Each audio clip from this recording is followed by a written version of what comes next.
भाई एलन चित्रवाल में स्वागत है। आज का अपना टॉपिक है फल परिरक्षण। देखो, फल परिरक्षण पढ़ने से पहले आपको मैं एक चीज बताना चाहूंगा कि अभी तक आपने अपने चैनल को सब्सक्राइब नहीं किया है तो प्लीज आप अपने चैनल को सब्सक्राइब कीजिए, लाइक कीजिए, शेयर कीजिए ताकि अधिक से अधिक स्टूडेंट्स को उसका बेनिफिट मिल सके। ठीक है, थैंक यू। चलो आगे चलते हैं। आज का अपना टॉपिक है फल परिरक्षण। देखो, फल परिरक्षण का मतलब क्या होता है, यानी फलों को सुरक्षित रखने की क्रिया। यहाँ पर एक सिंपल डेफिनेशन में दे रहा हूँ, फलों को लंबे समय तक खराब होने से बचाने की क्रिया या फलों को सुरक्षित रखने की क्रिया क्या कहलाती है? फ्रूट प्रिजर्वेशन, फल परिरक्षण कहलाती है। तो यहाँ डेफिनेशन दे दीजिए, फलों को लंबे समय तक सुरक्षित रखने की क्रिया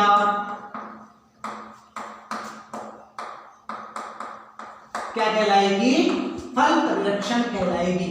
आगे समझ में, यानी फलों को अपन क्या करें, यानी लंबे समय तक सुरक्षित रखें। अब सुरक्षित रखने के लिए अपन कुछ भी अपना सकते हैं, ये चीज अपन उसके सिद्धांतों में पढ़ेंगे भी। तो यहाँ डेफिनेशन अपन ने देखा कि फलों को लंबे समय तक खराब होने से जो बचाने की क्रिया होती है उसको अपन क्या कहते हैं? फल परिरक्षण कहते हैं। बात करते हैं फल परिरक्षण के जनक की, यानी जो भी आपका फ्रूट प्रिजर्वेशन है इसका जनक किसको माना जाता है? तो इसका जनक है निकोलस एपर्ट। कौन है? Nicolas Appert. Nicolas Appert.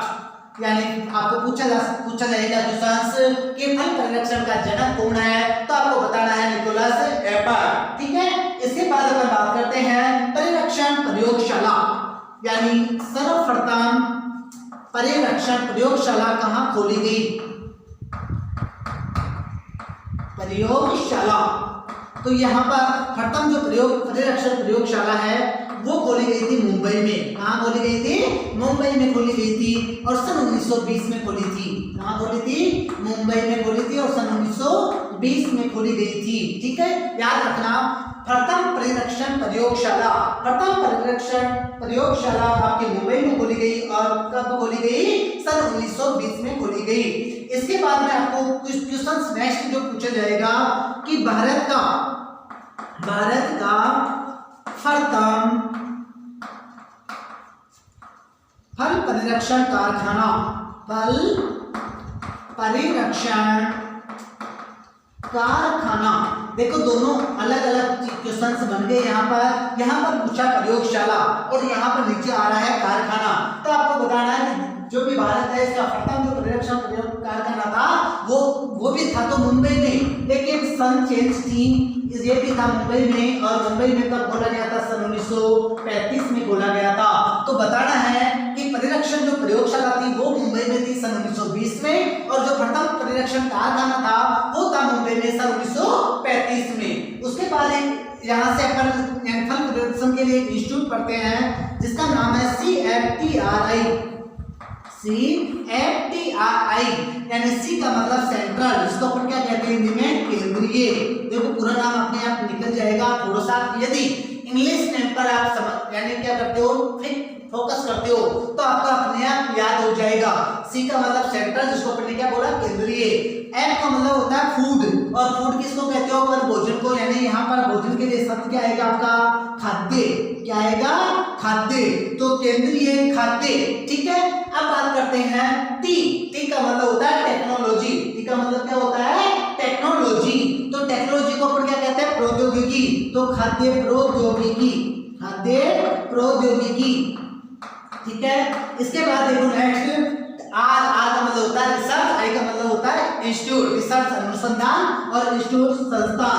तो यहाँ लिख दीजिए अनुसंधान संस्थान। तो CFTRI का पूरा नाम क्या हो गया आपके? केंद्रीय खाद्य प्रौद्योगिकी अनुसंधान संस्थान। और ये कहाँ पर आपके? मैसूर में। कहाँ पर है? मैसूर में। ठीक है, तो आपको पूछा जा सकता है कि CFTRI कहाँ स्थित है, तो आपको बताना है मैसूर में। और इसकी स्थापना हुई थी सन 1950 में। कब हुई थी? सन 1950 में इसकी स्थापना हुई। ठीक है, चलो इसके बाद देखते हैं FPO।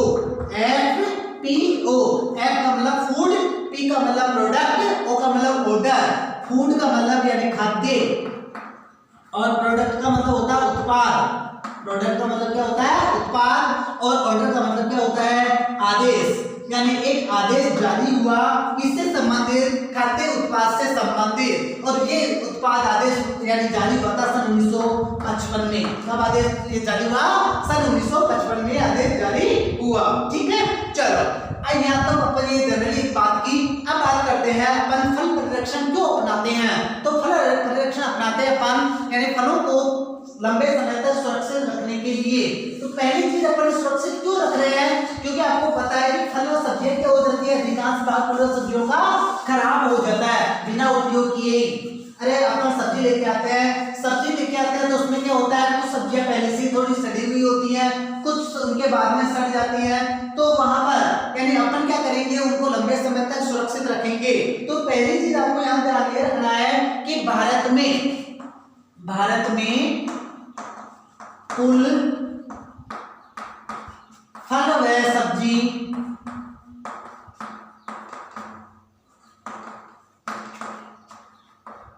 25 से 30% भाग खराब हो जाता है। कितना खराब हो जाता है?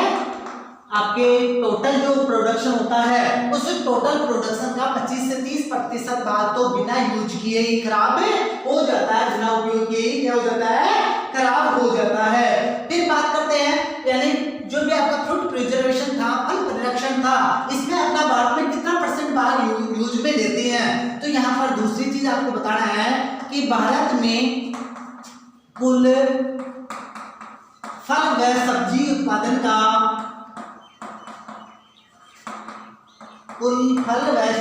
उत्पादन का 2% भाग फल परिरक्षण में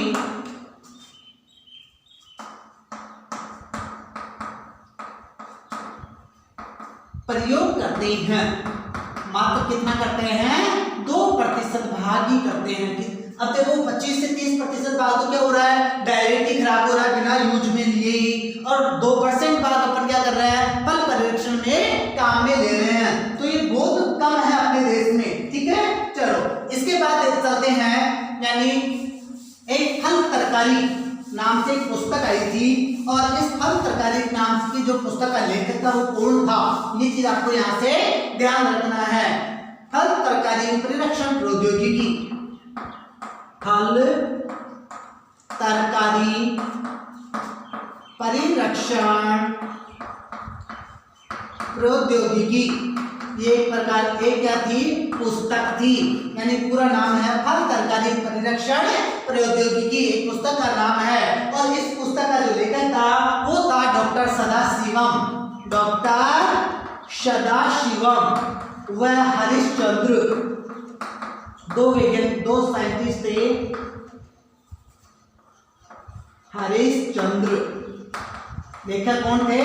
एक तो डॉक्टर सदाशिवम और दूसरा हरिश्चंद्र।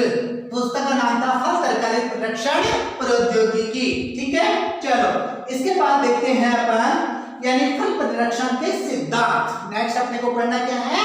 फल परिरक्षण के सिद्धांत पढ़ने हैं। सिद्धांत का मतलब कि अपन फल परिरक्षण के लिए कुछ चीजें अपनाएंगे, तो वो कौन कौन से अपनाएंगे, अपन फल परिरक्षण कैसे अपनाएंगे। ठीक है, तो उसके सिद्धांतों की अपन बात कर लेते हैं। फल परिरक्षण के सिद्धांत, फल परिरक्षण के सिद्धांत। ठीक है, चलो अब देखो फल परिरक्षण के सिद्धांत अपन पढ़ेंगे, लेकिन इससे पहले मैं आपको दो चीजें बताऊंगा। एक अपने यानी जो परिरक्षण होता है वो दो प्रकार का होता है। एक अस्थायी परिरक्षण, कौन सा? एक तो अस्थायी परिरक्षण होता है और एक होता है आपका स्थायी परिरक्षण। आगे समझ में? एक तो कौन सा? स्थायी परिरक्षण, और एक आपका अस्थायी परिरक्षण। अस्थायी का मतलब यानी कम समय तक फलों को सुरक्षित रखने की जो क्रिया होती है वो क्या कहलाती है? अस्थायी परिरक्षण कहलाती है। और दूसरी चीज आती है स्थायी परिरक्षण, यानी लंबे समय तक फल व सब्जियों को खराब होने से जो बचाने की क्रिया होती है वो क्या कहलाती है, आपकी स्थायी परिरक्षण कहलाती है। यहाँ ये चीज समझ में आ गई कि एक तो क्या हो गया अस्थायी परिरक्षण। अस्थायी परिरक्षण का मतलब फलों को कम समय तक सुरक्षित रखने की जो क्रिया होगी वो क्या कहलाएगी, अस्थायी परिरक्षण कहलाएगी। और दूसरी चीज अपने पढ़ी स्थायी परिरक्षण। स्थायी परिरक्षण का मतलब फलों को लंबे समय तक सुरक्षित रखने की जो क्रिया होगी वो क्या कहलाएगी, आपकी स्थायी परिरक्षण। ठीक है, चलो इसके अंतर्गत देखते हैं अपने, देखो इसके सिद्धांत देखने हैं। तो सिद्धांतों में पहला सिद्धांत अपन लेते हैं नमी निष्कासन। कौन सा सिद्धांत लेते हैं, नमी निष्कासन। पहला सिद्धांत अपन ने देखा और पहला सिद्धांत अपने आया कौन सा, नमी निष्कासन। इसको अपन कहते हैं निर्जलीकरण भी कह सकते हैं। क्या कह सकते हैं, निर्जलीकरण। निर्जलीकरण देखो समझो इसको, नमी निष्कासन का मतलब होता है नमी को दूर करना, नमी को दूर करना। निर्जलीकरण का मतलब निर का मतलब रहित, निर का मतलब क्या होता है, रहित। किससे, जल से, यानी जल से रहित, अर्थात वही चीज आ गई कि नमी निष्कासन होगा, नमी को दूर करना होगा, वो उसको अपन क्या कहेंगे, नमी निष्कासन कहेंगे। ठीक है, अब बात करते हैं यहाँ पर एक चीज और आपको शब्द आ सकता है, सुखाना। निर्जलीकरण या दूसरा शब्द आपके पास में कौन सा आ सकता है, सुखाना भी आ सकता है। सुखाने का मतलब भी वही है, आप क्या कर रहे हो, फल व सब्जियों को धूप में सुखा रहे हो या कोई यंत्र काम में ले रहे हो, यानी उनके नमी को दूर कर रहे हो, तो वो चीज भी यहाँ पर आ जाती है। ठीक है, तो यहाँ पर अपने कहते हैं फल व सब्जियों को धूप में सुखाना या डिहाइड्रेटर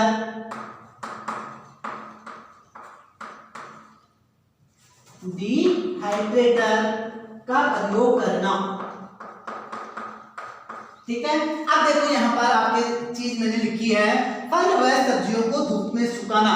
एक तो आप क्या कर रहे हो, डायरेक्ट धूप में सुखा रहे हो। दूसरी चीज आपने लिखा है डिहाइड्रेटर। क्या लिखा है, डिहाइड्रेटर शब्द लिखा है। डिहाइड्रेटर का मतलब होता है एक प्रकार का यंत्र है जो क्या करता है, यानी नमी को दूर करता है, उष्मा को, यानी एक प्रकार का उष्मा यंत्र है। तो ठीक है, तो यहाँ पर आपके क्वेश्चन पूछा जा सकता है कि डिहाइड्रेटर यंत्र का प्रयोग किसके लिए किया जाता है, तो आपको बताना नमी निष्कासन के लिए, निर्जलीकरण के लिए या सुखाने के लिए अपन क्या करते हैं, डिहाइड्रेशन का प्रयोग करते हैं। अब जैसे अपन बात करें तो नमी की बात करें तो कितनी परसेंट नमी तक अपन सुखाएंगे, तो यहाँ पर अपने कहेंगे 10% नमी पर, 10% नमी, यानी अपन नॉर्मली कितने से कितने कम करेंगे, यानी फल व सब्जियों में आपको पता है कि खूब सारी नमी होती है, उसको अपन कम करेंगे और कम कितना करेंगे, 10% करेंगे।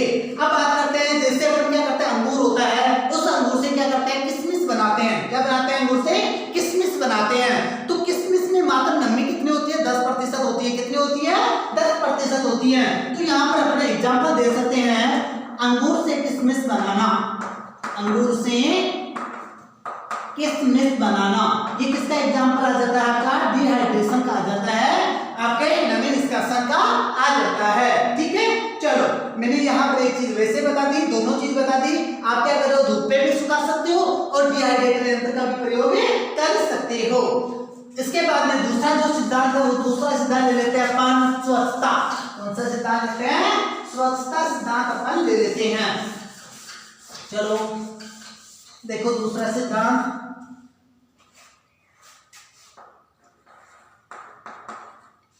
स्वच्छता या निरोगावस्था। स्वच्छता या निरोगावस्था।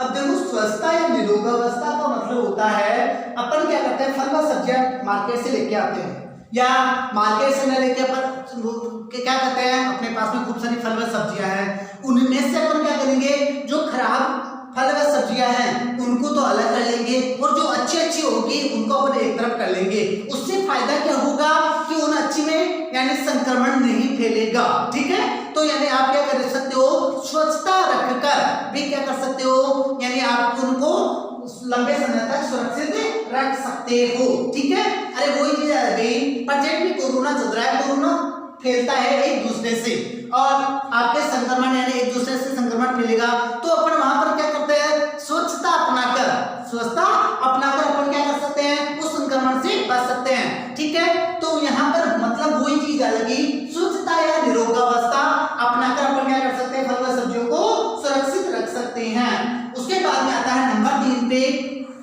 वायु निष्कासन।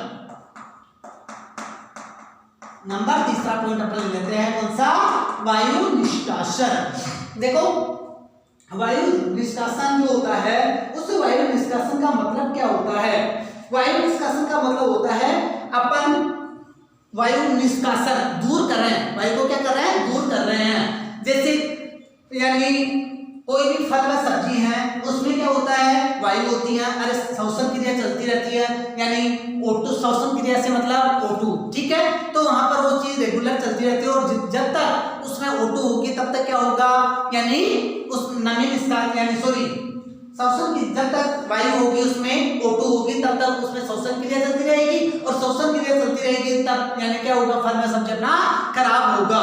तो उसको बचाने के लिए अपन क्या कर रहे हैं, नमी निष्कासन कर रहे हैं, नमी को दूर कर रहे हैं। तो एक चीज याद रखना, अपने एक आगे चल के आएगा कैनिंग। कैनिंग का मतलब होता है डिब्बा बंदी। कैनिंग का मतलब क्या होता है, डिब्बा बंदी।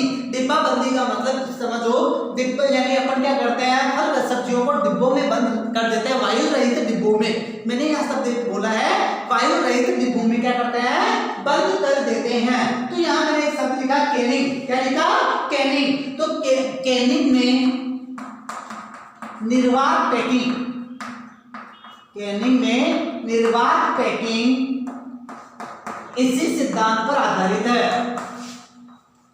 इसी सिद्धांत पर बहुत मोस्ट इंपोर्टेंट क्वेश्चन यहां बनता है। ठीक है, वापस देखो, नमी निष्कासन वायु निष्कासन, वायु को दूर करना। कैनिंग का मतलब डिब्बा बंदी, यानी डिब्बों में अपन क्या करते हैं, फल व सब्जियां भरते हैं और फल व सब्जियां भरकर उनको क्या करते हैं, वायु रहित करते हैं। क्या करते हैं, वायु रहित करते हैं। तो जो डिब्बा बंदी में वायु जो निर्वात पैकिंग क्रिया होती है, वो निर्वात पैकिंग जो क्रिया होती है वो कौन से सिद्धांत पर आधारित है, आपके वायु निष्कासन पर आधारित है। उसके बाद में आ जाता है नंबर 4, वायु रोधक बनाना। जो चौथा सिद्धांत अपन लेते हैं, वो चौथा सिद्धांत कौन सा लेते हैं, वायु रोधक बनाना। नंबर 4, वायु रोधक बनाना। देखो दोनों चीज अब आपके समझ में आ जाएगी। एक तरफ आप क्या कर रहे हो, यानी वहां यहाँ पर वायु निष्कासन ले रहे हो, क्या कर रहे हो, वायु निष्कासन कर रहे हो, यानी वायु को दूर कर रहे हो। दूसरी चीज वायु रोधक, दूसरे का मतलब क्या होता है, वायु रोधक मतलब होता है, वायु रोधक होता है। ठीक है, तो वायु रोधक का मतलब यहाँ पर आपका जो भी फल व सब्जी है, उस फल व सब्जी में अपन क्या करते हैं, चारों तरफ किसी चीज का लेप कर देते हैं, जिसके कारण यानी जो अंदर वायु रहेगी वो अंदर ही रहेगी, बाहर ना आएगी, यानी CO2 और O2 का कोई वहां पर आवागमन नहीं होगा। और CO2 और O2 का आवागमन नहीं होगा तो वहां पर आपकी फल व सब्जियां खराब नहीं होगी। तो वायु रोधक अपन क्या कर सकते हैं, मोम का लेप करके उनको वायु रोधक बना सकते हैं। मोम का लेप करके अपन क्या कर सकते हैं, उनको वायु रोधक बना सकते हैं। यानी कोई भी फल व सब्जी है, उस फल व सब्जी के चारों तरफ अपन क्या करते हैं, मोम का लेप कर दे। ठीक है, ये आपका कौन सा सिद्धांत आ जाता है, वायु रोधक सिद्धांत आ जाता है। इसके बाद में लेते हैं 5वां पॉइंट, प्रशीतन। कौन सा सिद्धांत ले लेते हैं, 5वां प्रशीतन अपन ले लेते हैं। नंबर 5, प्रशीतन। देखो प्रशीतन का मतलब ठंडा, यानी टेम्परेचर कैसा होना चाहिए, यहाँ पर कम होना चाहिए। प्रशीतन को अपन दूसरा शब्द फिर मैं दे देता हूँ यहाँ पर, फ्रीजिंग। यानी फ्रीजिंग शब्द कहाँ से आया, फ्रिज से आया। तो प्रशीतन या फ्रीजिंग यानी टेम्परेचर कम करेंगे, और टेम्परेचर कम करके अपन क्या करेंगे, फल व सब्जियों को लंबे समय तक सुरक्षित रखेंगे। तो यहाँ पर दो चीजें अपन काम में लेते हैं। एक तो होता है अपना कोल्ड स्टोरेज। क्या होता है, एक तो कोल्ड स्टोरेज,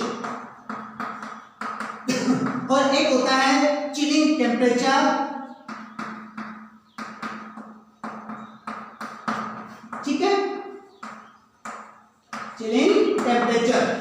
एक तो अपन देखा कोल्ड स्टोरेज और दूसरा अपन ने देखा चिलिंग टेम्परेचर। देखो कोल्ड स्टोरेज यानी कोल्ड का मतलब ठंडा, यानी यहाँ पर अपन क्या करते हैं 15 डिग्री सेंटीग्रेड तक तापमान रखते हैं। कितना रखते हैं 15 डिग्री सेंटीग्रेड तक तापमान रखकर अपन क्या करते हैं फल व सब्जियों को खराब होने से बचाते हैं। दूसरी चीज जो चिलिंग होता है, इस चिलिंग में अपन क्या करते हैं 0 से 5 डिग्री सेंटीग्रेड तापमान लेते हैं। कितना लेते हैं 0 से 5 डिग्री सेंटीग्रेड तापमान लेते हैं और यहाँ पर अपन 0 से 5 डिग्री सेंटीग्रेड तापमान रखकर अपन क्या कर लेते हैं उसको फल व सब्जियों को लंबे समय तक खराब होने से बचा लेते हैं। ठीक है, नंबर 6 आता है उच्च तापमान।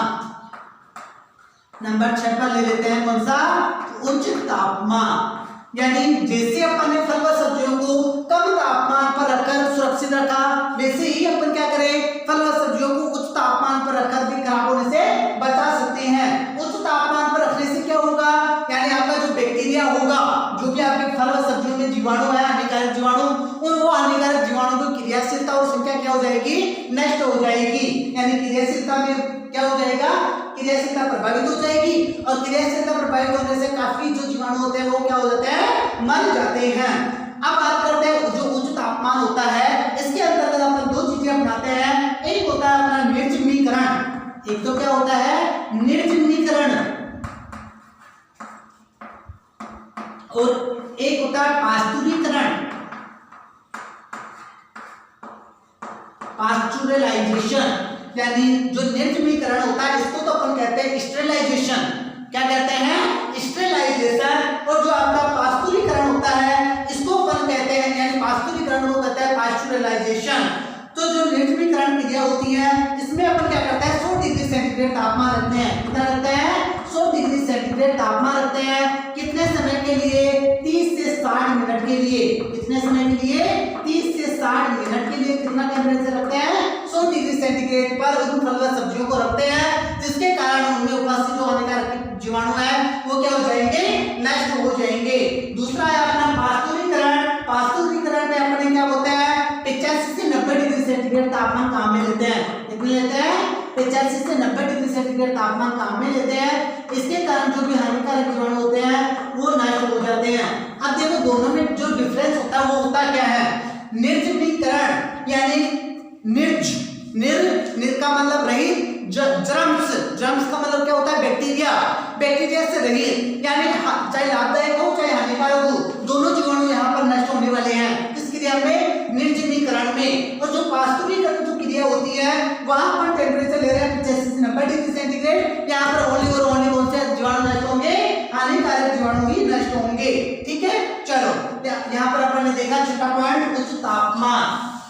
नेक्स्ट 7वां पॉइंट देखते हैं गहन प्रशीतन। प्रशीतन में समझा चुका एक बार, देखिए आपके पास में अब आया आपका नेक्स्ट जो पॉइंट आया वो कौन सा आया गहन प्रशीतन। नंबर 7वां गहन प्रशीतन। प्रशीतन का मतलब ठंडा। अब गहन का मतलब क्या होता है और ही ज्यादा।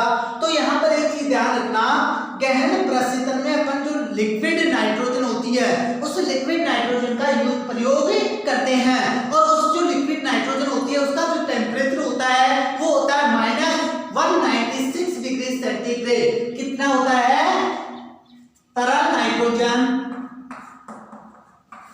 काम में लेते हैं और इसका टेम्परेचर होता है -196 डिग्री सेंटीग्रेड। कितना होता है 196 डिग्री सेंटीग्रेड, 196 डिग्री सेंटीग्रेड होता है, वो भी माइनस में। ठीक है, तो इसलिए क्रिया अपना कर अपन क्या कर सकते हैं गहन प्रशीतन अपना सकते हैं। अरे एक चीज आपको याद रखना, जो वेटरनरी कंपाउंडर होता है डॉक्टर होता है उसके पास में एक टंकी लगी हुई होती है। उस टंकी में क्या भरा होता है यानी जिसमें सीमन लेके आता है वो बंदा, तो उसमें क्या होता है तरल नाइट्रोजन ही होती है और उस तरल नाइट्रोजन का जो टेम्परेचर होता है वो कितना होता है 196 डिग्री सेंटीग्रेड माइनस में। तो ये चीज आपके दो जगह काम में आएगी। एक आगे चलकर अपन जब कृत्रिम गर्भाधान पढ़ेंगे, क्या पढ़ेंगे कृत्रिम गर्भाधान पढ़ेंगे, वहां पर भी आपके वो काम में आएगी कि जो भी आपका वीर्य होता है उसको अपन कितने डिग्री सेंटीग्रेड तापमान पर सुरक्षित रखते हैं। तो वहां पर सुरक्षित अपने कितने पर रखते हैं -196 डिग्री सेंटीग्रेड तापमान पर तरल नाइट्रोजन के रूप में अपन उसको सुरक्षित रखते हैं। ठीक है, चलो इसके बाद में आता है नंबर 8वां पॉइंट, किण्वन क्रिया, फर्मेंटेशन। कौन सी क्रिया? किण्वन क्रिया अपन देखते हैं। नंबर 8वां पॉइंट आ जाता है आपका किण्वन, फर्मेंटेशन। देखो जो किण्वन क्रिया होती है, इस किण्वन क्रिया में क्या होता है, कुछ पदार्थ बनते हैं जो क्या करते हैं, परिरक्षण का कार्य करते हैं। तो इसके अंतर्गत सबसे पहला अपन जो किण्वन पढ़ते हैं वो पढ़ते हैं एल्कोहल किण्वन। कौन सा किण्वन पढ़ते हैं? एल्कोहल किण्वन पढ़ते हैं। देखो एल्कोहल किण्वन क्या होता है?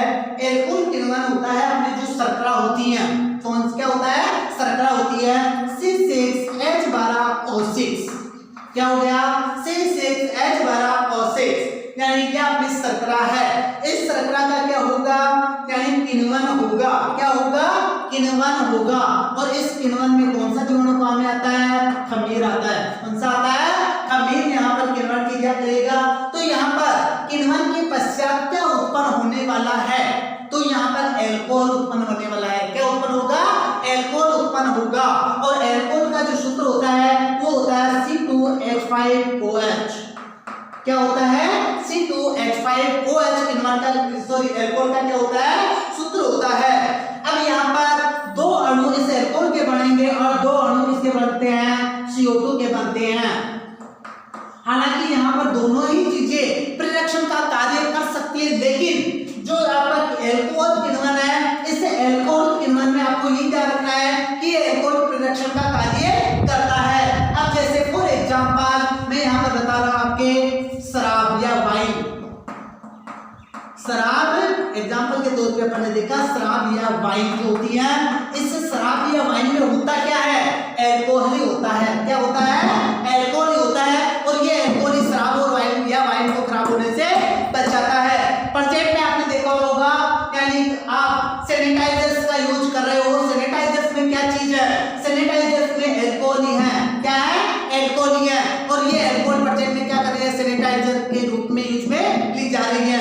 तो यहाँ पर आपने जो एल्कोहल किण्वन था, इस एल्कोहल किण्वन में यानी क्या हो रहा है, जो आपका एल्कोहल है, ये एल्कोहल किसका कार्य कर रहा है? परिरक्षक पदार्थ का कार्य कर रहा है। ठीक है, तो शराब या वाइन में एल्कोहल परिरक्षक पदार्थ का कार्य करती हैं। किसका कार्य करती हैं? परिरक्षक पदार्थ का कार्य करती है। कहां पर? शराब या वाइन में, उसको खराब होने से बचाने के लिए। समझ में आ गया? चलो इसके बाद में दूसरा जो किण्वन देखते हैं वो दूसरा एसिटिक अम्ल किण्वन देख लेते हैं। कौन सा देखते हैं? एसिटिक अम्ल किण्वन। एसिटिक अम्ल किण्वन। देखो एसिटिक अम्ल किण्वन का मतलब यहाँ पर एसिटिक अम्ल बनेगा। क्या बनेगा? एसिटिक अम्ल बनेगा। तो ये एसिटिक अम्ल क्या करेगा? यहाँ पर परिरक्षक पदार्थ का कार्य करेगा। एसिटिक अम्ल में होता क्या है? सिरका होता है। क्या होता है एसिटिक अम्ल में? सिरका होता है। और इस सिरके की मात्रा मात्र 2 से 3% ही परिरक्षक पदार्थ का कार्य करती है। ठीक है, तो इसको आप देखो, अपने पास में क्या था? एल्कोहल बनी थी। क्या बनी थी? एल्कोहल बनी थी। इस एल्कोहल का यानी आपके O2 की उपस्थिति में क्या होगा? वापस C2H5OH। क्या था आपके पास में? एल्कोहल का सूत्र C2H5OH था। अब C2H5OH के साथ में आपके क्या मिल जाती है? ऑक्सीजन मिल जाती है। क्या मिल जाती है? ऑक्सीजन मिल जाती है। और ऑक्सीजन मिलने के बाद में आपके क्या होता है? किसका निर्माण होता है? एसिटिक अम्ल का निर्माण होता है। ठीक है, यानी यहाँ पर आपके जीवाणु आ गया, जीवाणु की उपस्थिति में इसका अपघटन हुआ, तो क्या किसका निर्माण हुआ? CH3COOH, यानी किसका? एसिटिक अम्ल का निर्माण हुआ। किसका निर्माण हुआ? एसिटिक अम्ल का निर्माण हुआ। साथ में जल बन रहा था, तो ये जल तो क्या होता है? किसी का अम्ल नहीं होता है यहाँ पर, लेकिन ये आपका CH3COOH इसका कार्य कर रहा है, परिरक्षक पदार्थ का कार्य कर रहा है। ठीक है, चलो यहाँ पर एक एग्जांपल अपन देखते हैं। जैसे अपने अचार होता है, क्या होता है? अचार होता है। इस अचार में में परिरक्षक पदार्थ का कार्य कौन करता है, यानी एसिटिक अम्ल ही करता है। कौन करता है, एसिटिक अम्ल ही करता है। तो यहाँ पर आपके देखते हैं एग्जाम्पल अचार। कौन सा एग्जाम्पल देखते हैं अपन, अचार का एग्जाम्पल अपन ने देखा। उसके बाद में आता है आपका 9वां पॉइंट, किण्वन के बाद में देख लेते हैं।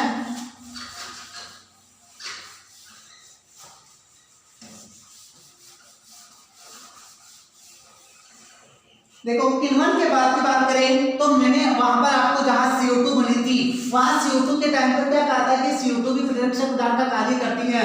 तो नेक्स्ट पॉइंट के 9वें के रूप में देख लिया CO2 गैस, यानी CO2 जो गैस होती है ये CO2 भी क्या करती है, एक परिरक्षक पदार्थ का कार्य करती है। किसका कार्य करती है, परिरक्षक पदार्थ का कार्य करती है। यानी O2 की कमी और CO2 की अधिकता हो जाने से फलों को आप क्या कर सकते हो, लंबे समय तक सुरक्षित रख सकते हो। ठीक है, इसके बाद बात करते हैं 10वें पॉइंट के रूप में विकिरण, यानी किरणें भी आप काम में ले सकते हो और किरणों के रूप में आप क्या कर सकते हो, गामा किरणों का प्रयोग कर सकते हो। किनका प्रयोग कर सकते हो, गामा किरणों का प्रयोग कर सकते हो। इस जो आपकी विकिरण जो क्रिया होती है इसको ठंडी जीवाणु विहीनीकरण क्रिया भी कह सकते हैं। ठंडी जीवाणु विहीनीकरण क्रिया भी कह सकते हैं। किसको, आपके जो भी विकिरण जो क्रिया होती है इस विकिरण क्रिया को यानी क्या काम में लेते हैं, विकिरण में गामा किरणों का प्रयोग करते हैं और गामा किरणों का प्रयोग इनमें क्या होता है, गामा किरणों का प्रयोग करते हैं जिसके कारण से इसको ठंडी जीवाणु विहीनीकरण क्रिया भी कहते हैं। ठीक है, इसके बाद में देखते हैं नेक्स्ट पॉइंट के रूप में अपन यहाँ पर परासरण क्या काम में ले सकते हैं। 11वां पॉइंट परासरण। देखो परासरण का मतलब यहाँ पर परासरण में आप कोई भी चीज काम में लोगे जिसमें क्या होता है, यानी जो भी आपका विलयन होगा उस विलयन में सांद्रता ज्यादा होगी। अब यहाँ पर यानी क्या काम में लेते हैं, जैसे नमक काम में ले सकते हैं, चीनी काम में ले सकते हैं, तेल काम में ले सकते हैं। ठीक है, तो यहाँ पर जो भी आपके परासरण क्रिया है इस परासरण क्रिया में अपन देखते हैं नमक, चीनी और तेल। थोड़ा सा ढंग से देखना है यहाँ पर, क्योंकि यहाँ से जो क्वेश्चन छूटता है वो उठेगा उसके परसेंटेज का। तो देखो पहली परासरण जो क्रिया हुई उस परासरण क्रिया में अपन क्या काम में ले रहे हैं, नमक काम में ले रहे हैं। क्या काम में लिया अपन ने, नमक काम में लिया। अब यहाँ पर आपको याद रखना नमक की जो मात्रा होती है वो काम में लेते हैं अपन 8%। कितनी काम में लेते हैं, 8। देखो दो जगह काम में लेंगे इसको, एक अस्थायी परिरक्षण और दूसरा स्थायी परिरक्षण। तो अस्थायी जो परिरक्षण होगा उसमें तो नमक की सांद्रता कितनी रखते हैं अपन, 8% रखते हैं। और जो आपका स्थायी होगा उस स्थायी में नमक की जो सांद्रता होगी वो रखते हैं अपन 15%। यानी लंबे समय तक सुरक्षित रखने के लिए नमक की सांद्रता ज्यादा काम में लेंगे, कम समय तक सुरक्षित रखने के लिए नमक की सांद्रता कम रखेंगे। ठीक है, उसके बाद में बात करते हैं चीनी की। इसकी बात करते हैं चीनी की। तो यहाँ पर देखना जो चीनी की जो सांद्रता होती है वो कम रखोगे कम समय तक सुरक्षित रखा जाएगा, ज्यादा समय तक रखोगे ज्यादा रखोगे ज्यादा समय तक सुरक्षित अपन रखेंगे। तो चीनी की जो 50% जो मात्रा होती है वो अस्थायी परिरक्षक का काम करती है और जो चीनी की 65 यहाँ ले लीजिए 60 से 65 कितना काम में लेना है, 60 से 65। तो जो 60 से 65 काम में ले रहे हो वो आप कितना यानी 60 से 70 भी ले सकते हो, तो वो स्थायी परिरक्षक का कार्य करेगी। लेकिन यहाँ पर आप 65 से 70 याद रखना, 60 से 65 याद मत रखो क्योंकि कंफ्यूज हो जाओगी। यहाँ पर 65 से 70% जो सांद्रता होगी वो स्थायी परिरक्षक का कार्य करेगी और जो 50% सांद्रता होगी वो अस्थायी का कार्य करेगी। यानी 50 अस्थायी और 65 से 70 स्थायी। ठीक है, उसके बाद में बात करते हैं यानी जैसे नमक के द्वारा अपन किसको परिरक्षित कर सकते हैं, अचार को कर सकते हैं। किसको कर सकते हो, अचार को कर सकते हो। चीनी के द्वारा अपन किन किन को, जैसे जैम है, जेली है, जैम जेली, पान है, ठीक है, सॉस। हालांकि सॉस में कम होता है, सॉस यहाँ अपन नहीं दे सकते, सॉस उसमें दे देते हैं। तो जैम, जेली, पानक को अपन किसके द्वारा कर सकते हैं? चीनी के द्वारा परिरक्षित कर सकते हैं। और उसके बाद में बात करते हैं तेल। तेल के द्वारा किसको अपन परिरक्षित कर सकते हैं? अचार को परिरक्षित कर सकते हैं। डालते हैं ना अचार में तेल, तो वो वहां पर वो तेल किसका कार्य करता है? परिरक्षक पदार्थ का कार्य करता है। ठीक है, इसके बाद में बात करते हैं यानी प्राशन के बाद में रासायनिक परिरक्षक पदार्थ। क्या काम में लेते हैं? रासायनिक परिरक्षक पदार्थ काम में लेते हैं। देखो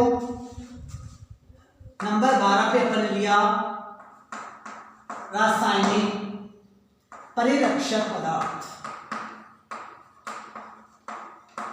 दो ही चीज बताऊंगा यहाँ पर और दोनों बहुत इंपॉर्टेंट चीज है। मात्रा पूछी, सांद्रता पूछी जाएगी, मात्रा या सांद्रता पूछी जाएगी और कौन से फलों को किस परिरक्षक पदार्थ के द्वारा परिरक्षित किया जाएगा। तो यहाँ पर मैंने दो परिरक्षक पदार्थ लिखे। एक लिखा सोडियम बेंजोएट। पहला परिरक्षक पदार्थ का नाम क्या था? Sodium benzoate. ठीक है, दूसरा आपका परिरक्षक पदार्थ है वो कौन सा है? KMS यानी potassium Meta bisulphide. Potassium Meta bisulphide.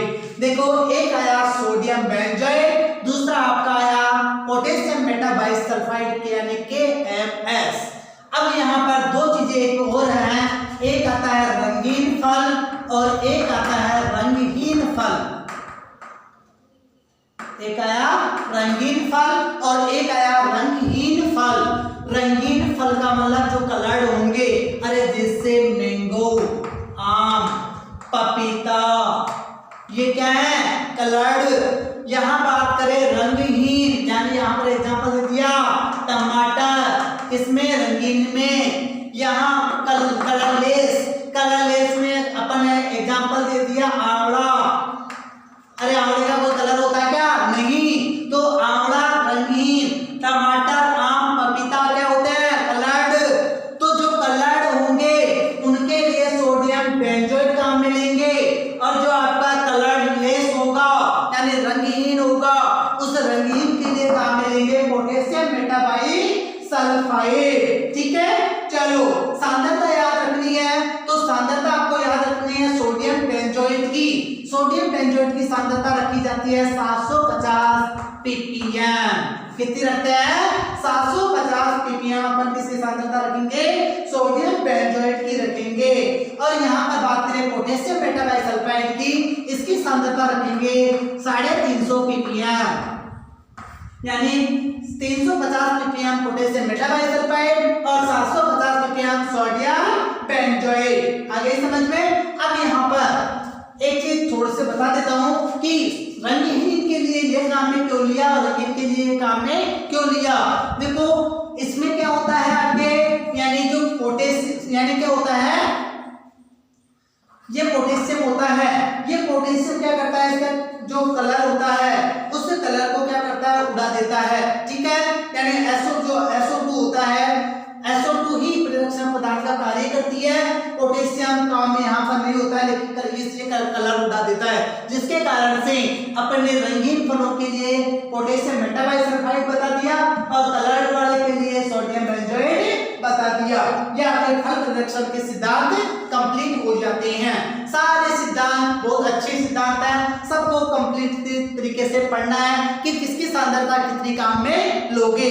अस्थायी परिरक्षण में नमक की सांद्रता 8%, स्थायी में 15%, चीनी की सांद्रता अस्थायी में 50%, स्थायी में 65 से 70%, सोडियम बेंजोएट की सांद्रता 750 ppm, पोटेशियम मेटाबाइसल्फाइड की सांद्रता 350 ppm। ठीक है, ओके, यहाँ पर आपका ये टॉपिक कंप्लीट हो जाता है।